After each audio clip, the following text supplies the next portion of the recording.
As we celebrate all the festivities that come with the 4th of July, it's also a time to reflect on our country's hard-won freedoms. But when it comes to the freedom of speech, one Palestinian-American author says that the Bellevue School District canceled her book reading for exercising her First Amendment right.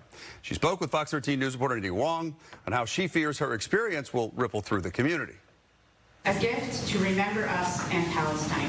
Safa Suleiman fondly remembers this book reading in Bellevue, hosted by the Council on American Islamic Relations back in June. The Bellevue community showed up. It was a loving, beautiful experience. But the Palestinian American author says her debut book, Hilwa's Gifts, was originally scheduled to be read months earlier to students at Ardmore Elementary School. The administration was very excited about having it during that time because April is Arab American Heritage Month. While on her way to Washington for her book reading, I was actually outbound on my flight to Seattle when I got the call saying that it would be canceled. The Colorado-based educator learned her story about a little boy who visits his grandpa and his favorite tree in Palestine wasn't the problem. Hilwa's Gifts is a book about Palestinian love and joy that also gives a window for others to see and read from a life of a Palestinian family tending to the land. Suleiman says the Bellevue School District abruptly pulled her event because of a blog post. I was stunned by the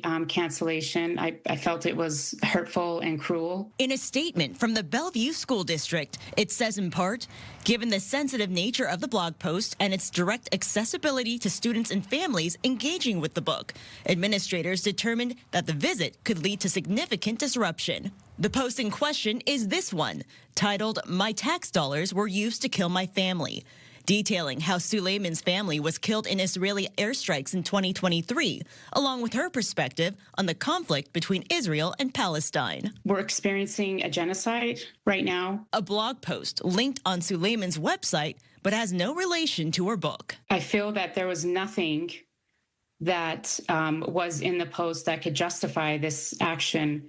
I write joyful, loving children's books. I also have a lived experience. Despite efforts by the Council on American Islamic Relations to reschedule Suleiman's reading, as shown in these emails obtained by FOX13. This has a chilling effect, too, in terms of our First Amendment rights and our liberties to write freely and to speak our truth. Suleiman says the Bellevue School District has no plans to let her present Hilwa's Gifts to Ardmore Elementary students or any school within the district. But despite this setback, Suleiman is still sharing her book. I think I've had about 20 visits so far across the U.S., and they have been well attended and joyful and wonderful events. They've gone very well. Suleiman remains open to returning to Washington. I always say that Hilwa's Gifts was born in Seattle. It's the place where I launched my book, and I would love to come back to do more readings. In Seattle, Nia Wong, FOX13 News.